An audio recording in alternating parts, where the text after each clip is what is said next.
Dunia pendidikan kembali berduka, seiring melonjaknya pandemi COVID-19 dengan varian baru Omikron, memaksa pemerintah Kabupaten Cianjur melalui Dinas Pendidikan dan Olahraga, menutup semua aktivitas kegiatan belajar di sekolah.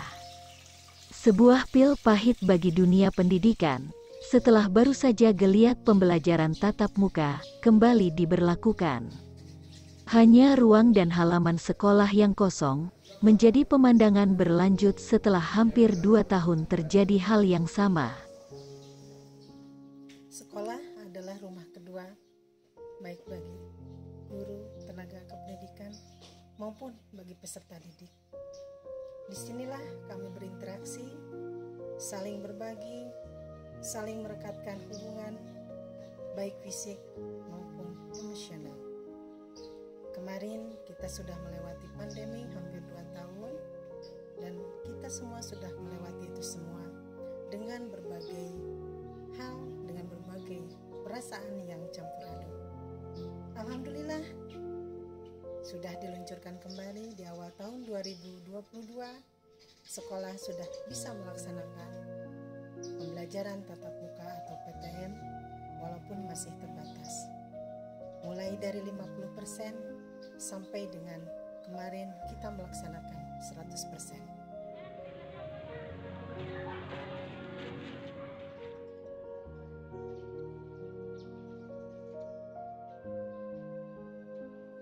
Begitu antusias semua warga sekolah, baik guru, tenaga kependidikan, maupun anak-anak didik kita dan juga orang tua. Semua menyambut dengan begitu gembira.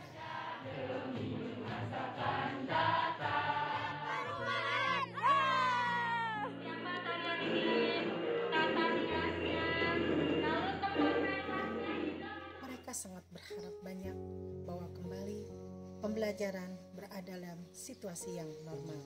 Yaitu taman ke-1 dan taman kedua akan dipaparkan oleh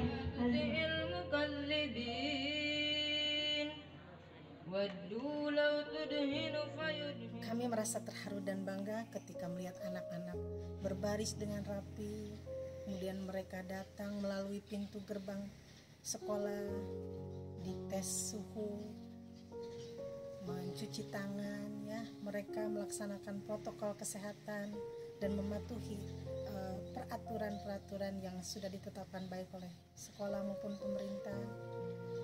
Itu membuat kami merasa terharu dan bangga karena kami melihat marwah baik guru maupun anak-anak untuk kembali belajar itu sangat tinggi. Kami pun merasa kembali tergerak, ya, hati untuk memberikan semua yang kami bisa kepada mereka, ya. Kami sayang kepada mereka dengan segala dinamikanya, dengan segala keisengan mereka, dengan segala kenakalan-kenakalan kecil mereka. Itu yang membuat kami rindu kepada mereka. Dan kami sebagai orang tua di sekolah ingin memberikan yang terbaik kepada mereka.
Februari ini pemerintah kembali memberlakukan aturan agar sekolah kembali melakukan pembelajaran jarak jauh atau belajar secara daring.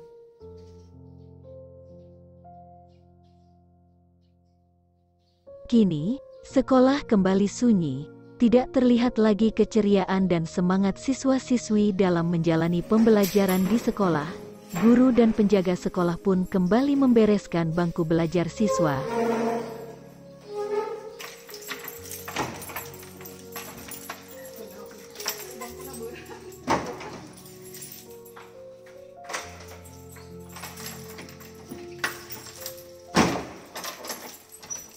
Dan pintu ruang kelas pun kembali digembok. Terus terang, saya sebagai kepala sekolah merasa sangat terpukul, ya, merasa sangat sedih dengan situasi yang seperti ini. Sedih dan prihatin. Sedih karena kami harus berpisah dengan anak-anak kami harus berjauhan kembali, ya. Tetapi apa daya, ya. Dan kami merasa prihatin karena situasi yang melanda kita kembali terjadi lagi, ya. Tetapi apa daya, kita juga harus mematuhi peraturan pemerintah. Tapi kalau saya boleh berkata, ya, mencurahkan perasaan saya, apalagi dikaitkan dengan sekolah kami sebagai sekolah penggerak, di mana kami harus bertransformasi, ya, melakukan gerakan-gerakan untuk peningkatan mutu pembelajaran. Hal ini mungkin akan menjadi kendala tersendiri, ya. Karena di sini ruhnya adalah pembelajaran, dan pembelajaran yang sejati menurut kami itu ketika kami berinteraksi secara langsung dengan anak-anak kami, di mana di situ terjalin hubungan emosional yang lebih erat, ya, baik secara fisik maupun secara psikis. Di hari pertama pemberlakuan pembelajaran jarak jauh, anggota Dewan Pendidikan Kabupaten Cianjur memberikan arahan dan penjelasan terkait situasi yang berkembang dengan pemberlakuan PJJ kepada para tenaga pengajar di SMP Negeri 4 Cibeber, serta dihadiri Ketua Komite Sekolah.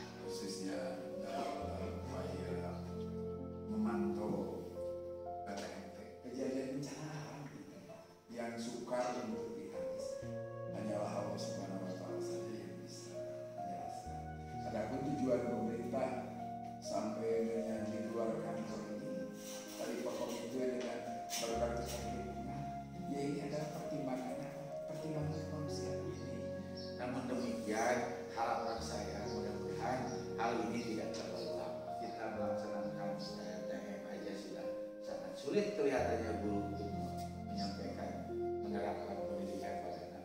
Apa masukan nanti kepada Bapak Bupati? Kayaknya suatu prediksi saya untuk ke depan. Kayaknya sudah tidak melalui lantai.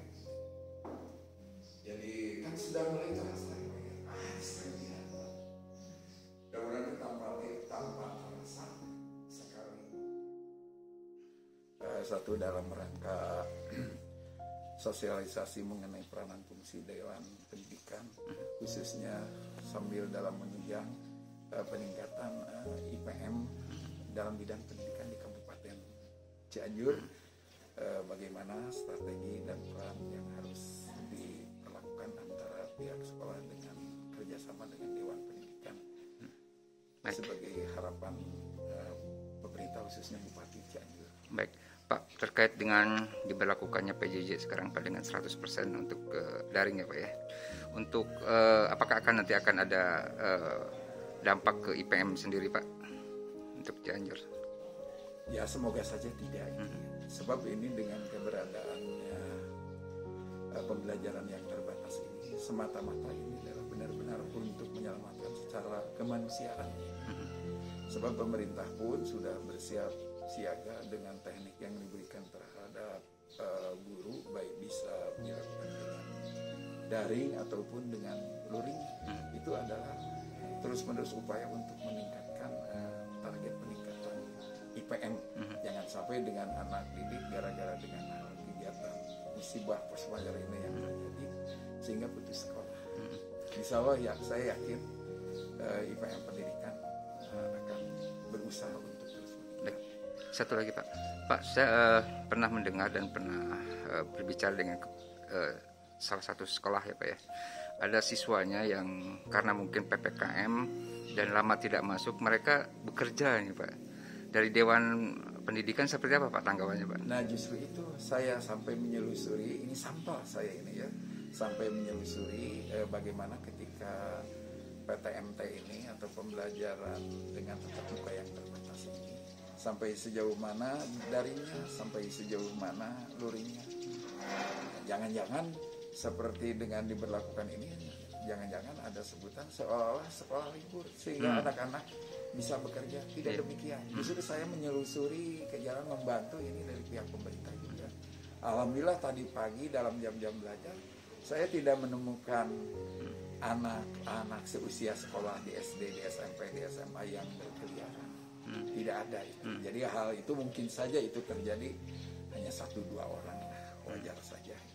Hanya sebagian besar hampir kompak ini di Cianjur, bahkan dari pihak Pol PP-nya, dari pihak aparat pemerintah pun seperti kepolisian dan tentara sama-sama sekarang tidak membiarkan anak didik, bahkan gurunya pun tidak diperkenankan untuk berkeliaran semata-mata tidak melaksanakan. Baik, satu lagi Pak, untuk SMP Negeri 4 Cibubur ini kan terpilih sebagai sekolah penggerak ya Pak, dengan menerapkan kurikulum prototipe ya Pak. Efektivitas belajarnya seperti apa Pak dengan situasi sekarang ini Pak? Ya untuk efektivitas belajar karena di sini untuk saat ini kan dilakukan dengan daring, dengan luring, itu seperti tadi saya konsultasi dengan kepala sekolahnya. Untuk sementara daringnya guru disesuaikan di tempatnya masing-masing. Hanya saya menyarankan untuk cek and dicek juga guru bekerja sebaiknya daringnya itu lebih baik dilakukan di sekolah saja.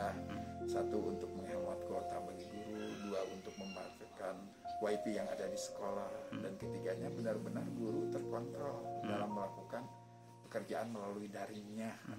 Tapi ya karena mungkin kefleksibilitasan bekerja, tinggal tadi yang menyarankan saja Bu, nanti disuruhlah para guru yang melakukan daring atau luring untuk memberikan Sherlocknya atau untuk memberikan bukti fisik, foto-foto kegiatannya. Salah satunya itu upaya-upaya ini. Dan sekolah Cibubur 4 ini luar biasa ya.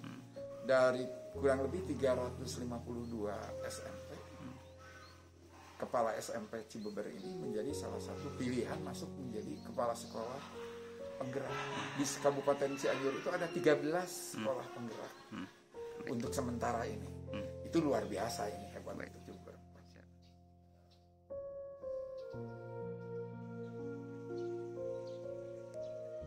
Saya selaku Ketua Komite SMP Negeri 4 Cibubur merasa prihatin dengan kondisi seperti ini ya. Artinya ya baru saja masuk, anak-anak sekarang sudah bukan libur ya, artinya ditutup lagi karena sesuatu hal yang menyangkut penyakit.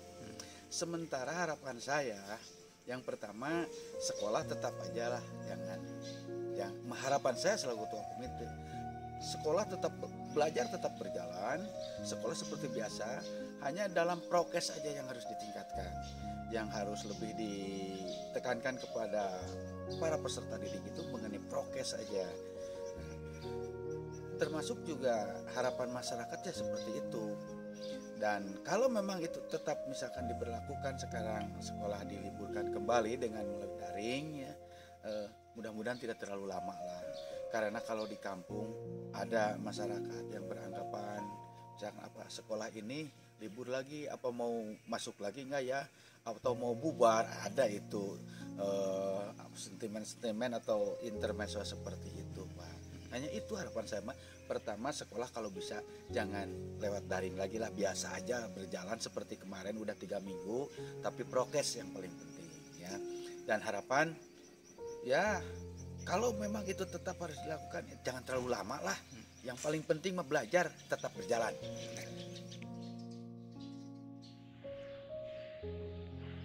Banyak kendala yang kami hadapi ketika pembelajaran jarak jauh ini dilaksanakan. Mulai dari sumber daya manusianya, kemudian sarana prasarannya, juga situasi dan kondisi dari orang tua peserta didik, karena kami di sini berasal dari berbagai strata sosial. Ada anak yang tidak memiliki gawai, kemudian jaringan yang kurang baik, kemudian kuota yang diperlukan, dan masih banyak lagi. Tapi apapun itu, kami berharap mudah-mudahan pembelajaran jarak jauh ini tidak berlangsung dengan lama dan situasi kembali normal. Mudah-mudahan kita semua diberikan kesehatan, pandemi segera berlalu, dan pembelajaran tatap muka 100% bisa kembali kami laksanakan. Pintu SMP Negeri 4 Cibeber kini tertutup rapat, entah sampai kapan pintu sekolah kembali dibuka. Semoga pandemi COVID-19 cepat berakhir.